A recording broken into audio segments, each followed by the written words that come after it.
There's a stretch of Texas highway where the scenery barely changes. Trucks pass tired fences and quiet yards, stopping at homes set back from the road where most packages arrive unnoticed. A driver steps down from his truck, carrying a box meant for a child who isn't watching the driveway at that moment. Inside the box is a surprise. Bright colors, plastic joy, the kind of toy that turns an ordinary afternoon into something special. The driver leaves it on the porch and turns away, expecting this day to fade into thousands of other deliveries he'll barely remember. Somewhere between that porch and the tree line behind the house, time splits. Hours later, a child's name echoes through the dark, and the glow of phone screens shows a missing child alert instead of a delivery confirmation.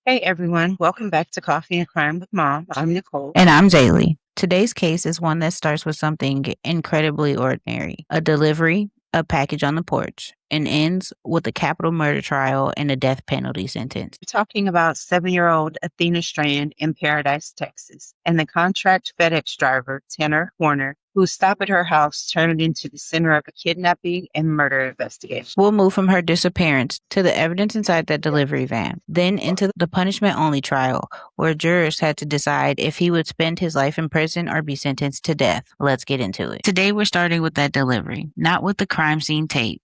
Because in this case, the person behind the wheel was supposed to be a background character in someone else's afternoon. A contracted driver, a routine stop, a box dropped off and forgotten. But when a child disappears in the hours after that visit, the driver's anonymity dissolves. And the question becomes, what exactly happened when the truck and child shared the same space and time? From that point forward, the story expands from a rural Texas driveway to a courtroom years later, where the defendant isn't fighting about whether he did it, but about whether he should live or die. This is the case of 7-year-old Athena Strand and the contract FedEx driver, Tanner Lynn Horner, who will eventually plead guilty to kidnapping and killing her, but only after a legal strategy that shifts at the last possible moment. Our focus in this episode is not just the crime itself, but the structure around it. The way technology inside a delivery van becomes a witness, the way corporate subcontracting quietly sits in the background, and the way the defense leans heavily on autism, brain damage, and trauma to argue against the death penalty. We're going to move through this the way a jury did, starting with the disappearance and ending with 2 questions that determine a man's fate. And because this is a case involving a child and deeply disturbing evidence, we're going to be careful. We'll keep the most graphic details off mic, and we'll keep Athena at the center of this story. The point here isn't to build a platform for the killer. It's to remember the victim and examine the world that failed her. On November 30th, 2022, Anna steps off her school bus around 4:15 p.m. in Paradise, Texas, and walks into her father's home. Rural quiet, ringed by open land. Inside, life looks ordinary. There's a small disagreement with her stepmother, the kind of minor friction that usually dissolves by dinner. Athena goes to her room, and there's nothing to suggest the day is about to break. By early evening, the normal routine fractures. When her stepmother goes to check on her around 5:45 p.m., Athena is gone. The house, the yard, and the surrounding property become the first search grid. Very quickly, law enforcement escalates to an alert, pushing her photo and name out to phones and news feeds across Texas. In that same window of time, a second thread is running. Around 5:30 p.m., contract driver Tanner Horner arrives to drop off a package, a box of Barbie dolls meant as a Christmas gift, something joyful that now rests on the porch as the house shifts into crisis. At first, he is just one line on a log, one truck on a map of deliveries. But as investigators reconstruct the timeline, digital tracking data and delivery records draw a clear connection between that visit and the window in which Athena disappears. Within days, they bring Horner in. He eventually leads Texas Rangers to a wooded area where they find Athena's body off that familiar rural highway. The physical search ends there. The legal story is just beginning. In his original confession, Horner frames what happened as a tragic accident spiraling out of control. He says that as he's backing his truck out of the driveway, he hits Athena, In his version, she's injured but alive. And what follows is panic uncontrolled, catastrophic panic, rather than calculated intent. He claims he puts her in the back of the truck, takes her away from the property, and at some point strangles her to keep her from telling her father what happened. It's a story that moves the crime from premeditated violence into a narrative of a man who says he broke under pressure, making decisions in seconds that cannot be undone. But modern criminal investigations don't rely only on what defendants say. They look for second narrators, cameras, GPS pings, audio systems, and digital footprints that either support or dismantle a confession. In this case, the van itself holds crucial information, and the driver's own phone adds context he didn't intend anyone to see. So from the beginning, this case is set up as a clash between Horner's panic story and a data-driven reconstruction of the day. When you have video of cameras being covered, audio of what happens inside the van, and search history tracked in the aftermath, the weight shifts away from my panic and towards what did you actually do, step by step. Jump ahead to April 7, 2026 in Fort Worth. The courtroom is ready for a full capital murder trial. The expectation is a two-phase process. First, a guilty phase where jurors decide whether Horner committed capital murder and aggravated kidnapping. Then, if they say yes, a punishment phase where they choose between life without parole and death. Instead, on the first morning, before jury selection really gets underway, Horner changes his plea to guilty. In one move, he removes the question of guilt from the trial entirely. The law responds by skipping the guilty phase and sending everyone straight into punishment. The juror's task narrows to a brutal binary, his life or his death. That abrupt pivot raises an obvious question. What changed? Why hold a not guilty position for years only to concede at the last moment? While we can't see inside Horner's mind, we can see the evidentiary landscape he was facing. The prosecution's case is stacked with audio, video, and digital trails that would have been played in front of the jury either way. By admitting guilt, the defense shifts its strategy. Instead of trying to convince 12 people he didn't do it, they tried to convince them that, given who he is and how his brain functions, killing him is not the right answer. The contest moves from facts of the crime to the meaning of those facts in light of his diagnosis and history. In the punishment phase, the prosecution presents an hour-long audio recording captured inside the contract van, documenting Athena's final moments. That recording reportedly leaves jurors and family members sobbing, because it doesn't just describe the crime, it makes them sit inside it. The van is no longer just a vehicle. It is a confirmed space where technology quietly preserves everything. They also show footage and testimony indicating Horner covered the van's camera with sticky notes before arriving at Athena's home, and that he later stopped at a gas station to scrub the interior. Those actions look less like panic and more like deliberate attempts to obscure what happened, even as his verbal story leans on chaos. Then there's his phone. Digital forensics shows searches like Paradise Missing Girl, repeated refreshes of articles about the case, and questions about whether FedEx truck cameras record constantly. Those searches unfold as the community is out looking for Athena, and they put Horner in front of the unfolding narrative of the crime he already knows the ending to. Investigators also trace and recover physical evidence. Athena's clothing, hidden in his belongings at his home, tied directly back to him. Piece by piece, the prosecution uses these elements to argue that whatever happened in the driveway and in the van was not an accident that overtook him. It was a series of choices, and once those choices are laid out, the jury must decide the appropriate punishment. With guilt off the table, the defense builds a mitigation wall. At the center is Horner's diagnosis of autism spectrum disorder. They call experts to explain how autism can affect cognitive processing, social communication, and responses to stress, especially when change or crisis hits suddenly. The argument is that his neurodivergence made his reaction fundamentally different from how a typical person might respond. They layer on additional medical findings, neuroimaging that suggests organic brain abnormalities, diabetes, possible fetal alcohol exposure, and severe lead exposure early in life. Taken together, the defense paints a picture of a man whose brain has been compromised from childhood and who has carried that damage into adulthood in ways that may have shaped his behavior on the day Athena disappeared. Family testimony adds another dimension. His mother and other relatives describe instability, addiction, and alleged abuse across generations, giving jurors a backdrop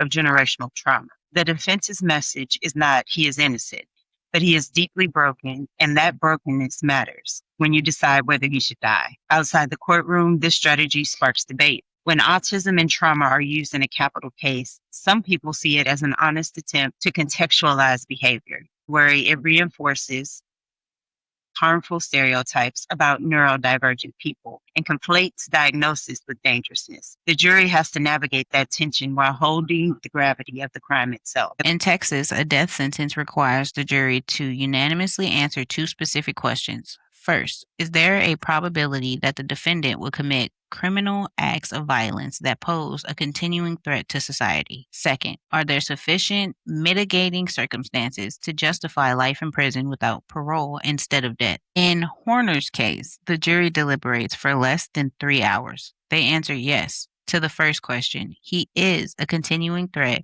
and no to the second, there are not enough mitigating circumstances. Those two answers lock in the outcome, the death penalty. Judge George Gallagher sentences Horner to death by lethal injection. The legal process, which began with a plea shift and transformed into a battle over mitigation, ends with the harshest punishment available under state law. For the court, this is an endpoint. For Athena's family, it's just one more chapter in a story they didn't ask to be a part of. In a powerful victim impact statement, Athena's family addresses Horner directly, telling him he is a footnote in Athena's story and that everyone will forget him. That framing pulls the narrative back to where it should have always been, centered on a 7-year-old girl, not on the man who took her life or the elaborate machinery of defense and prosecution around. Now that you guys kind of have the full story, even though we left out the gruesome details. If you guys want all of that, please do your research and figure that out on your own. We're not going to put that on here. But we're going to go back and talk about the things that kind of caught me off guard, or I guess caught my attention throughout the case. The biggest thing, though, that stuck out for me, or I wouldn't even say stuck out to me, I would say pissed me off, would be the fact that they were trying to use him having a autism spectrum diagnosis as the reason why he did the shit that he did. First of all, excuse my French, mom, fuck you, because that is for me in the neurodivergence community to him personally, you and your defense team as a unit. Fuck you, because that's from all what of you're us. doing, yes, is giving people on the spectrum or people who live any kind of neurodivergent life a bad look or like reputation as like, oh, now because they're on the spectrum and this is their diagnosis, then oh, now they can't do X, Y, and Z. Clearly, even if you're on the spectrum, you're functioning well enough that you were able to go out and get a job and work at FedEx and make a living and do all of this stuff where you're taking care of yourself. So hell no, that's not a problem with autism. I have 2 sons on the spectrum and neither one of them would have thought that this shit is okay. My oldest has a hard time even killing bugs, okay? He talks a lot of shit, but he's a softie. And then my middle son, the only thing that he really, I mean, he's rough, but it's more just like a being a little boy kind of way, or like even in the way that he loves you, it's rough. It's not that he's out of his mind and goes and does crazy shit. Just because he's on the spectrum doesn't mean that he's not stable. So that's insane. I think the stigma with the neurodivergent and people not understanding it, because it is something that, I mean, it's been around for a long time, but not something people talked about. It wasn't something that was out there. I don't think there was even research that was out in the forefront, but I think that it's putting them in a group of uncontrollable, or a group of people where you don't know what's going to happen. They could just pop off and go crazy and kill some little girl and do random things to this poor little girl. That is not what that is. And I think that I understand, as them being his defense attorneys, that they have to use whatever they can to try to lessen what he gets. That's kind of their job. But I think that it's very dangerous. It's extremely dangerous to put something that, first of all, has never been proven, that these people will just go off and start killing people. It's just a different way that their brain breaks down information. It doesn't make them violent. And I think that that's the problem. When you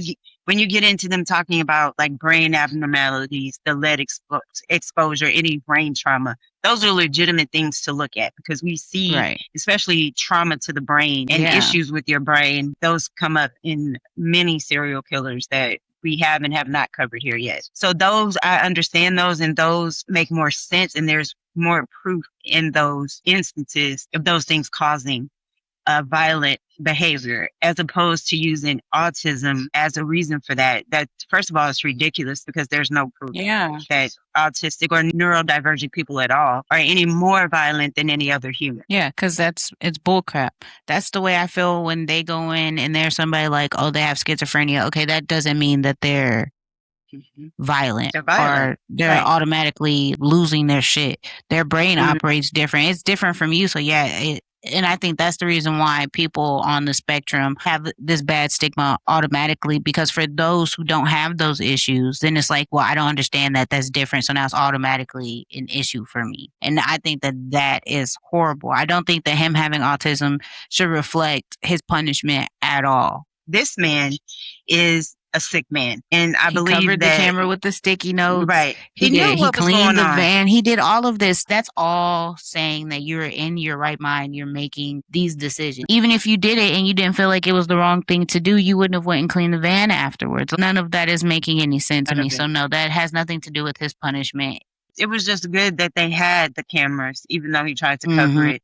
They had the cameras in the van. People, I mean, I think that what we see now, even in old cases, they're coming back with the technology that we have now. They can find where you have been if you have a cell phone Yeah. on you.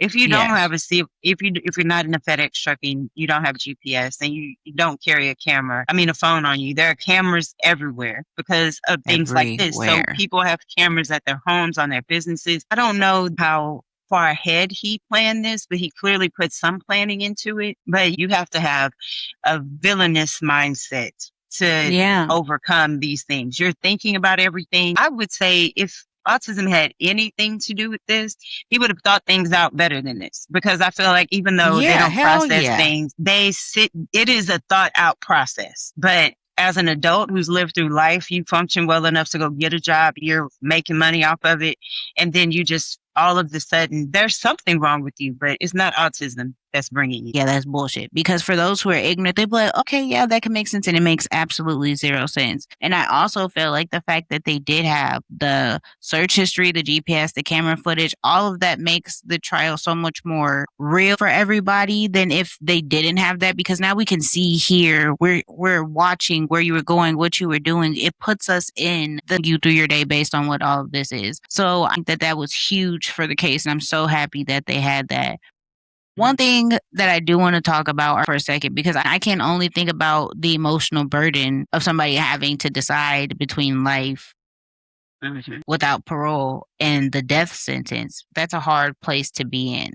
And then is a death sentence different when jurors have literally heard the victim's final moments? Or would it have been different if we didn't have any of the camera footage or any of that? Do you feel like that weighed on how they made that decision? Like it made it more emotional for them? Definitely. Not only were they able to hear and be a part of those horrible moments for that poor child, but they were able to take what he said at first and see that he lied. He waited till the last minute to even say he was guilty. Everything that he did was calculated. They were able to weigh that Everything. with the things that they heard and saw that the prosecution was able to present to them. So that makes a big difference. Even if you're against the death penalty, I think that it would weigh on you. Even if it doesn't change your vote, that makes it even more emotional because no, I don't believe in the death penalty. I sit in a gray area. There are times when I feel like, yes, we should use it. But there are so many cases where that's final, that person is gone, and then we find out they had nothing to do with it. So Yeah. in a case where you harm and kill a child and they have proof of that, I have no problem with the death penalty. So I think that that would weigh on a general person's mind. Yeah, I agree. I agree. I think for me, maybe because I do tend to be driven with emotions, Mhm. But for me, for this, it is like you had absolutely no reason. To me, it's giving that you planned this. You have been, this is your route. You've been watching this little girl, and you Mhm. decided today was the day with the fact that you had covered up the camera with the sticky notes. You had the bungee cords in there, which maybe you carry bungee cords. I don't know. I've never seen bungee cords on my husband's FedEx truck. Now, I also don't ride with him often, and I have not done a thorough search, but I've never seen them. I could imagine bungee cords if they're like, Right. they have the things on the wall to hold the boxes. I could Right, yeah. imagine that. Right. But even if that's the case, you have to take that shit off of the Right. van. That's what Mhm. you used to strangle this little girl with. So either way, you did a lot of work Mhm. in doing this. You deserve worse than death by lethal injection, in my opinion. I feel like that you got off easy because if y'all let me have any kind of power, we'll cut this shit down to a minimum. I can tell you right now, nobody's gonna want to Yeah. get caught in my justice system. My heart goes out to the family. Yes. This Oh my was God. really heavy case when I was looking into it and I was hearing about it, not just because I'm a mother who has my own kids and I could not imagine what it must have been like, even for the stepmother to go in and find that the little girl wasn't there. And the last time y'all talked Panic. Oh about my was God. this little small disagreement and now the baby is gone. Mhm. Like horrible for the family. I know that's so hard for them. Yeah. It's I can just it's a lot to sit with, definitely, from the role of the delivery driver to the tech inside that van to the way they tried to use autism and trauma in the courtroom. It was a lot. But if you're listening and you've got thoughts on any of this, we'd really love to hear from you, our co-conspirators. You know, we love your thoughts and your opinions. Do you sit where we're sitting, where we feel like this is a lot of BS on their stands in the courtroom? Or are you one of those people who agree with him? And if you do agree with him, please let me understand. Tell me why. Because I need to understand the thinking on your half. Because for me, Yeah. no. Right. Yeah. We want to know what you think. We're always interested in different opinions. We see things how we see them. You know, that's how we live. I would love to hear any thoughts that you have, whether you agree or disagree. Do you feel Right. differently about home delivery after this? How do you feel about the defense's use of neurodivergence and brain damage in a case like this? And where do you land on the jury's decision, life without parole, life without parole versus the death penalty?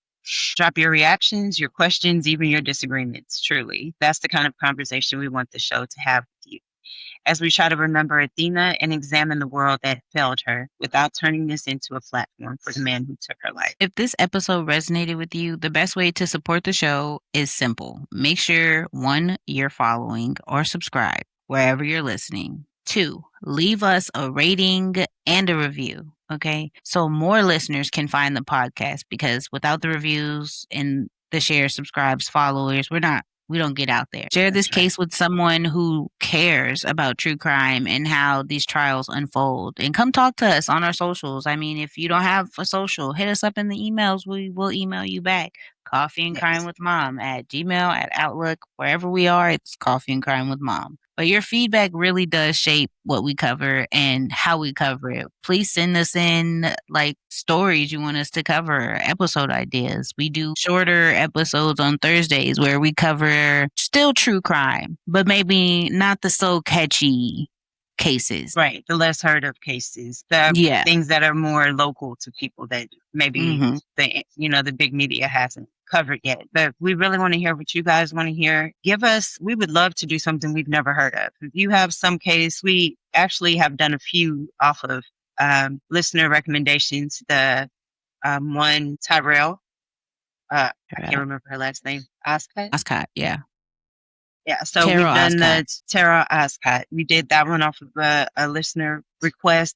There was at least one other one. So we're listening. We're just waiting to hear from you guys. But we do want to say thank you for spending this time with us and for trusting us with the case this sensitive. As always, we try to center the victim, not the killer, and to ask hard questions about forgetting the human cost. Take care of yourselves. Hard questions and to ask the hard questions without forgetting the human cost. Take care of yourselves, take care of each other, and we'll see you in the next episode. See you next time. Bye. Bye, co-conspirators.